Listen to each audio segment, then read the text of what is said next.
مذهب ولې هندو که مسلمان څو کسان اووه کسان دا سره څومره وخت دی ډېر وخت څومره وخت نه ډېر وخت خو وخت وښایه څومره ټایم دی ورسره تقریبا د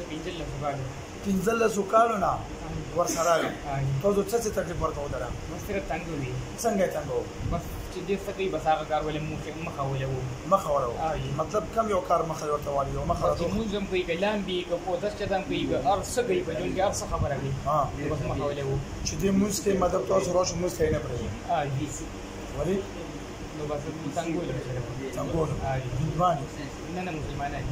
استغفر الله مسلمانان یو تاسو داس کار کوو بیا به نه کوو کنه به دا نه راځي چې پیښې ویني نو یو ورځ سړی پوه نه شي په دوه ورځو پوه نه شي بس خیر دی جی بس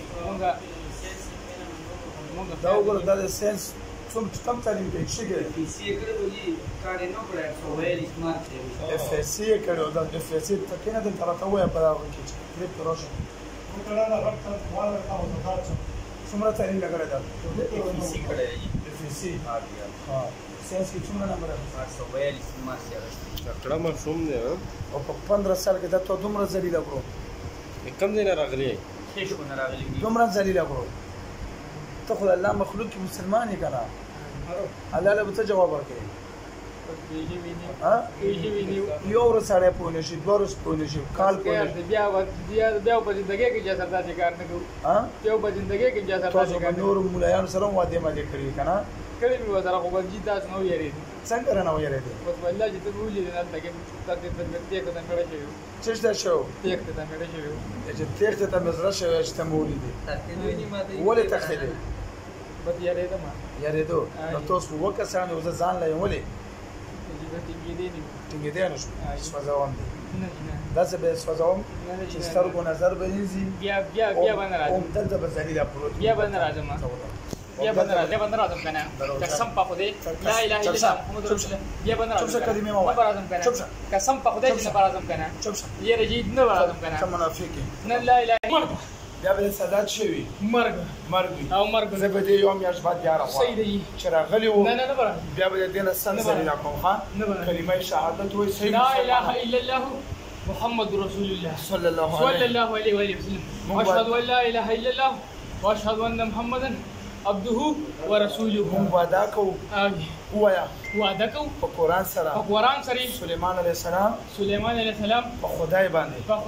چې دې ړندوکیله بیا مونږ ته بالکل نه پټ او نه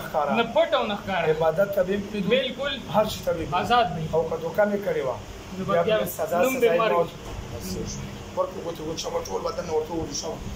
ورکړو وشوه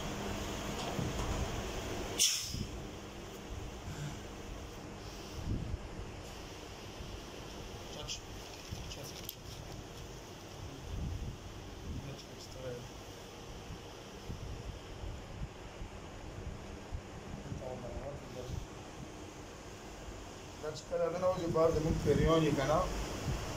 څه نوم دی بدن ته څنګه شو څه خو درته ویلي نه وي هېڅ هم درته نه ویلي یو زه درته کرسي وویل تیز اواز باندې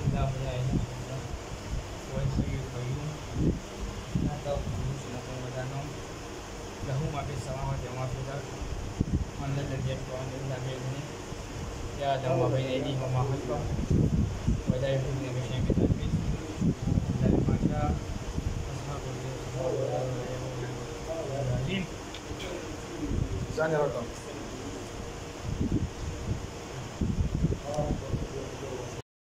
بسم الله الرحمن الرحیم دا ویډیو تاسو وکړه دا ملګري ته ډېر زیات تکلیف و جناتو په تنګالو او موږ ته یو څو هفتې مخکې راغلی و الله په فضل سره جنات مهاجر موږ سزا ورکړه الله په فضل سره دا دوینځلي بیا راغی هغه دوینځلي جن مو بیا هم حاضر کړو نو هغه جن قسم وخوړو چې موږ تکلیف نه دی ورکړی او موږ معافۍ لپاره راغلي یو جن دغه بدن کې پاتې و چې هغه موږ معافي وغواړو مطلب چې موږ دا یو هم لاړ شو نو دا بېرته خپله و چې دغه چېرته علاج کړی و او څنګه شو موږ د دم سره تیز لگے سٹروک ہے اللہ پاک لاکھ لاکھ شکر دیجیے سر 15 سال نے بیمار ہوں میں تقریباً وہ جنات ہوں اور جو ڈاکٹران تبلار بودلم وہ جی ڈیٹیل کی بھی ہو یا شي د بل شي دا چې نور دمګرو ته هم بوتلم چې به صافونه چا دا ویزونه چا به ګزارې درکړې چا به سوي جي کوم کسان نه بګي د زما درخواست دي چې هغه دا هر څه پرېږدي. حاجي صاحب ته زه راغلم او حاجي صاحب په ما باندې هغه اووه کسان چې کوم دي حاضر که هغوی پټ وو چې د دې چې د کاکا صاحب ته هم د ناوتې مودي په ما باندې چې کوم دی څه اثرات نور اوسدي ځان یې ډډې کړی وو. او حاجي صاحب چې کوم دی نو الله پاک یو هر ډېر خوب وي. زما زړه او زما ذهن چې دي دا پوره شو ډېر زیات زه ډېر شکریه ادا کوم. دغه داسې جناتو د 15 سال نه غریب ګرځېدو دغه لږ پر تکلیفات ورکال مختلف قسمه تکلیف ورکالو نو دا اوه جنات د ملګریو د غریب ډېر ځایونو ته ګرځېدلو هغه جناتو حاضري لکه هر څوک نشي کولی نو هغه جناتو حاضري الله فضل سره وشوه هغه موږ سره خبره ومنله انشاءالله چې دوی له دې نه بعد ښه نارمل زندګي تېروي. والسلام الله پوکن سلام.